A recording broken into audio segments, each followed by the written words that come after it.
thank you folks for coming. It's like the last talk with a huge day, so really appreciate all of you being here. Let's see how it works. Yeah, it works. My name is Max. I'm from Lido. Eliza is my X or Twitter handle, my handle in research forum. Basically, if you, for some reason, want to read some of my research, this is my picture, this is my name. I'm a contributor for Lido protocol in analytics workstream. And today I'm going to talk about Lido V3, which is like a huge upgrade for the protocol on a different ways. I would be more specific on ST vaults or customizable staking with shared liquidity. So speaking about Lido V3, like first things first, like do you guys heard about Lido at some point? Anybody? Anybody? Oh, okay. So this is my like brief history overview, just again from my perspective in terms of like why we call it V3 and why I think it's like V3 in terms of unlocking new incredible features within Lido. So I'll keep it really brief. Ethereum staking. Ethereum is a proof-of-stake protocol. To participate in consensus-reaching mechanism, you need to have 32 ETH, you need to know how to operate a validator, and you need to wait different amount of time depositing and withdrawing from the consensus layer. Right now it's interesting, like times when there is enter queue and exit queue. And basically Lido V1 as a concept is like a really simple solution that kind of like not handles the problem, because this is not a problem, providing additional layer on Ethereum staking. First, it's pooled, so you can participate in any amount of ETH you want. Second, it's trustless, so basically if you don't have the experience or like time to operate validators, you don't need to trust the party you're giving access to your validators, because it's all on-chain within the smart contracts, utilizing the features of Ethereum, like the difference between the contract validator address and withdrawal address. And the third point, which is crucial, is liquidity. Basically, to avoid transactions in terms of transactions cost of time for depositing and withdrawing, you can utilize STETH, which goes for staked ETH token, for trading, locking in DeFi, basically do whatever you want. It's mint one-on-one to ETH, it's rebasable, it always represents one ETH staked within the core protocol. So this is a really simple scam. You have a staker who could put some ETH to the protocol, get some stETH, enjoy the utility, and the ETH would be staked across different node operators within the trustless solution. This is Lido V1, basically something we've started to enhance the base feature of the base layer. Lido V2, again, from my personal vision, is the expansion of this idea. This like right side of what happens with Ethereum, which is within the protocol, needs to be flexible, needs to be adjustable for the network, for constant push for decentralization, less risk involved, to make risk-reward profile of stETH, staked Ethereum, I would say the best on the market from the DAO view. And that's introducing of staking router and different staking models, which is basically a plugins that could be developed by third parties, that could be developed by independent contributors, that could plug into the Lido protocol. And if the DAO decides on the distribution that this particular model is bringing something good for the stakers, then some of the stakes, some of the like total ETH would flow to this protocol. We have incredible models developed after V2. It was Simple DVT, which is implementing distributed validator technology within 2 different clients. It is community staking model, which is like absolutely amazing. Any of you guys are running a validator with Lido within community staking? Folks, that's amazing. So that's basically the way when any person permissionlessly could start validating, participating in the protocol, enhancing decentralization within lowest amount of risk for the stakers where the bonding mechanism. And that's basically not the whole picture, but like the essence within this story of Lido V2, opening the right side, on making the flexible solution in terms of how the protocol, which is controlled by the DAO and by the stakers within the DAO governance, could control what happens with ETH staked. And then, what would happen next? Again, this is my personal opinion, and that's not a surprise. I do think that Lido is best staking solution. It's very good in terms of effectiveness. Also, effectiveness is a really tight competition on the validating market. Like all of the validators, in terms of consensus layer efficiency, execution layer efficiency, are fighting for the best. It's decentralized with over 600 node operators across all of the globe, within different models, within different setups, clients, everything. And it's governed by the DAO and with dual governance by STs holders, which means that basically if you as a staker don't like where the protocol is moving and don't agree with the decisions made by the DAO via on-chain vote with a transparent process, you can vote for block it and exit the protocol before any entanglements will happen. The second, the liquid part. So avoiding the necessity to deposit and withdraw, changing and introducing volatility on total Ethereum staked, securing the network. The stuff is incredibly liquid. It's over 100 million of trading volume, over 75 million of liquidity depth. With it's the most liquid stake token on the market. And the third point, which is leading out to why we are concerning with Tree, why we are thinking about this, why we was designing this, is pretty simple. It's me who think that Lido is the best staking solution. It's the best staking solution for me. Maybe for some of you, maybe for some other people. We have a pretty impressive TVL, so it might appeal to majority of actors. But at the core side, the actors are different. So one staking solution, no matter how perfect or good it could be, couldn't fit all of the needs. People may want different things, and that's good. But liquidity, on the other hand, is like a common good. You can create a fractured system of stake tokens which could work within the market, but you would lose incredible amount of value over the network because of all of the transactions costs between different tokens. So we want to keep fungibility of stuff, unified liquidity pool, but still provide an option for users, and by users I mean stakers, node operators, builders on Ethereum, to actively push their feelings, what they want to introduce to staking. And that requires kind of measure shift in terms of how Lido works. That opens the question, could we separate staking position and liquidity? Because before that staking position, it's how ETH go to the validators, go to the node operators, and liquidity are tied together. It's a one product. And the answer is yes, because that's the reason I'm here. This is what we called ST walls. Basically, the simple solution, we introduce additional smart contracts, which are called ST walls, which could be built by anyone. And on the hint, it's small Lido, a part of Lido. It's forking it. You can stake ETH in ST walls. Then this ETH could be delegated to any amount of node operators, whichever users, stakers, and node operators agree within still the trustless solution of the contract. And we can provide ETH as an asset representing this staked Ethereum.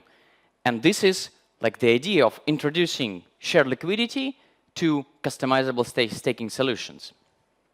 So why do I think that it's a major move? Because that opens up the way for actors, for builders on the network, to construct their own primitives, to construct their own products, to construct basically their own vaults.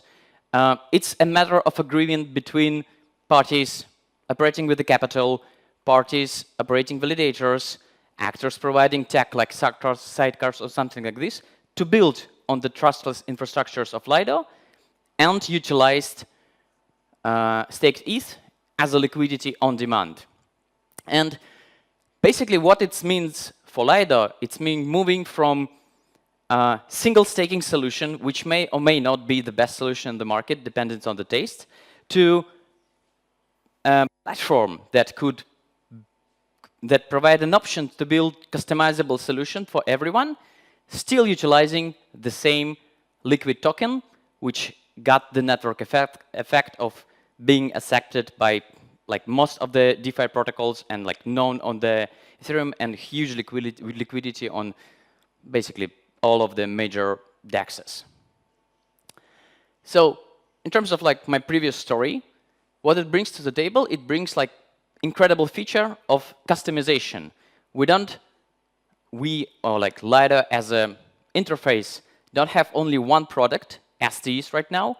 It's a factory that could create a magnitude of products, and it's a community that we are empowering to build these products. Like a little touch up on like how this is gonna work, because again, it's a major shift on how staff is like backed right now. So like the upper side is core pool, basically Lido V3. All the staff is backed by the different models, curated model, simple DVT, CSM model, with the minting one-to-one, and that's the thing that DAO controls. That's like the one and only parameter in terms of risk rewards that is within the entity of Lido DAO. That's one of the ways to stake. And there are like magnitude different ways to stake, which is ST vaults. Users could create them, users could modify them, users could experiment with them. And to provide the same liquidity within the staff, we need to add a collateral. So the whole idea, basically within ST vaults, there is no possibility to mint STs one-to-one, but there is no like requirement to do so, because all of the users of ST vaults, node operators and capital providers, operate within the trustless environment and control all of the ETH, all of the rewards that they are getting. The ST ETH is only a way to borrow the liquidity, to utilize it in DeFi, returning with the same rate of Lido Core. So basically you borrow 100 ST ETH, it's rebasing, growing, and you need to return the same amount. So the collateral is the way that protects like the base layer, the unified good of STs, from any shocks that could happen within the ST vaults. If ST vaults are growing faster than the STs, that's great. That's the like win the rewards of users who build them. If they're growing slower and they have a huge amount of borrowed STEs, then they would have like reducing the amount of mintable staff. So this brings together shared liquidity and isolated risk position. Depending on the actors communicating with each other and building on Ethereum, they could take a little bit more risks, they could take a little less risk, they could just create the staking setup that they prefer, introduce some APMs, or have like a legal agreement with the node operators if they want to. It's up to users to decide how they want to stake. They could even not stake, but they still could utilize the shared liquidity of ST's token. So, speaking a little bit about the thing called core pool, which is Lido V2, it's still here, and it's like a major part of why this system is possible. It's a base layer that provides a base index for staking rewards within the system, which like operates completely the same, and which operates as a market maker on the borrow market for the STEs. Because we could, or not even we, like anybody could create ST vaults and just introduce the borrow market between different staked like LST tokens. That could be done. The problem with this, you can create markets, you can do this like anytime, but for market to fully operate, you need activity on this market, you need liquidity, you need market makers. And the core pool could act as a market maker here. So you don't need to find another actors to lend your STEs if you are willing to provide your liquid stake token as a collateral. The core pool could do this on-chain within the provide risk framework, within the DAO governed process, and that opens up like the ability to build a magnitude of different products. Just to name a few, it all depends, again, on the tastes. It could be the products that may appeal to some institutions. When you want to stake on your terms, and maybe you want to have some liquidity, but you don't want to have 100% liquidity, which you get, for example, if you participate in Lido Core and stake right now. You need 10%, 15%, 20%. You could build this with the ability to mint STs on demand and then swap it on the market with like the deepest liquidity. You can implement some strategies. Again, within Lido Core, you stake, you get STs, then you can do something with this, lock it in DeFi protocols. Within the vaults, you can do this automatically on the smart contract level, and you, as a builder, can create these strategies. You can go like with a higher risk profile. You can go with the leveraged or looping conditions, like with different borrow market, Aave, Morpho, anything like this. You can create a vault, put some ETH there, mint Steve on demand, borrow some ETH on any of this market, again, automatically, we have a smart contract, and then put more ETH in your vault, mint some Steve, and continue this loop. Again, with risks and rewards being completely isolated to the users that actively participating within ST vaults. We are purposefully abstracting Lido DAO here because we are empowering users to express their feelings, express what they want, build what they want, and still utilize the liquidity of staked ETH token. So, like the main 2 points to take away from this talk, which is like a title of this slide, is simple. Lido is empowering users to create their own staking setups because they should be different. They can't be the best for all. But still, within this like magnitude of staking setups, all of these actors could utilize the best liquidity on the staking market within ST's token. And the last one, if you're interested, thank you for hearing me rambling. Go there and join the testnet. Create a presentation, it's free. Thank you, folks. Questions? Yeah. Oh no, liquidations. So we are currently running 3 clusters on DVT and other clusters as well, and we have white label nodes as well. And from this V2 perspective, what is the cost? Because we have like 10%, I think, collateral, or is that the cost of the whole service, or are there any other services at the protocol level, like for the vaults or other things as well? So if you're participating right now, we are still in a Lido V2 phase. Yes.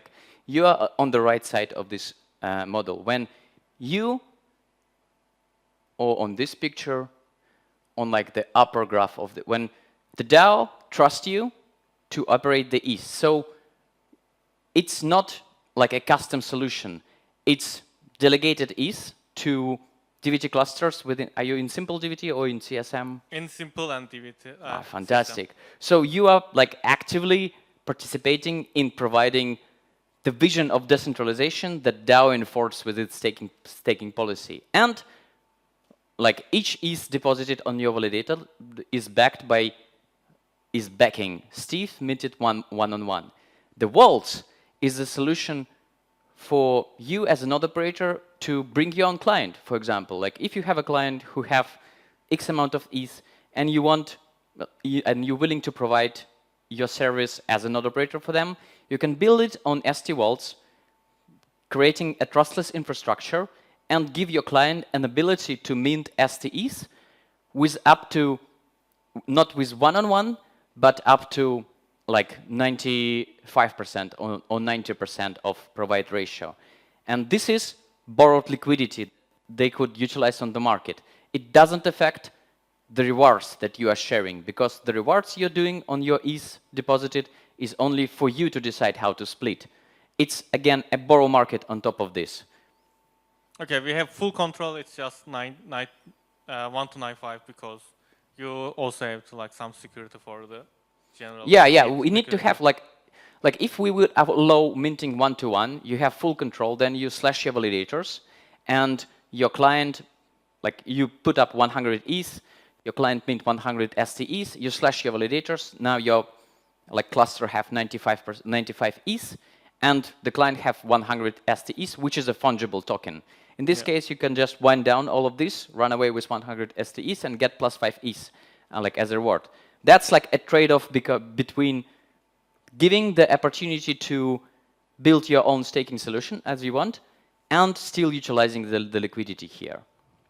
Yeah, and I think 5% is the already existing protocol level fee, and it makes sense for the general security perspective. It's different. Again, like I'm trying to avoid it a little bit. Like even if, let's say, the mintable amount is only 5% of STEs, it doesn't affect at all the rewards you get. Because the rewards, like the fees, the protocol gets the fee of the rewards the core pool is getting. Within the world, all of the rewards are yours. How much STEs you can mint doesn't affect how much can you make, because all STEs you would mint, you would need to return back. It's like you have zero sensitivity on STEs like within you. It's a liquidity source. You borrow it, and then you return back. The rewards are like still between you and the staker within the ST vaults. Hey, yeah, so I was just wanting to ask, so if I stake my ETH for STEs, what's the frequency I get paid in Ethereum? And also, even if I stake the STETH in the DeFi protocol, would I still receive Ethereum or not? Yeah. Like, answering your first question, if you stake STEs, then STEs is a rebasable token.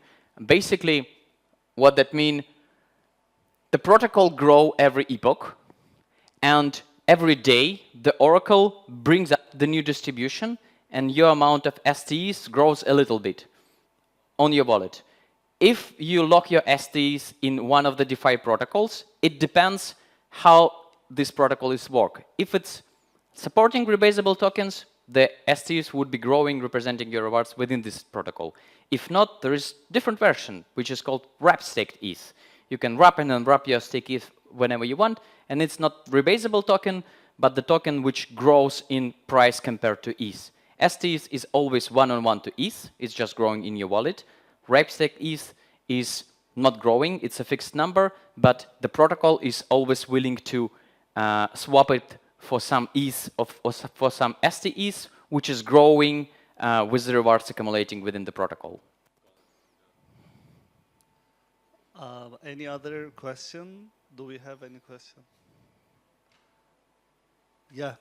Thank you so much, Max. It was an amazing presentation. We are very happy to have you. We will have closing in next door, the other stage. The event is actually like officially ended, and it's a pleasure to have you all. Thank you so much, guys. Party! Thank you, folks. Thank you for staying with me.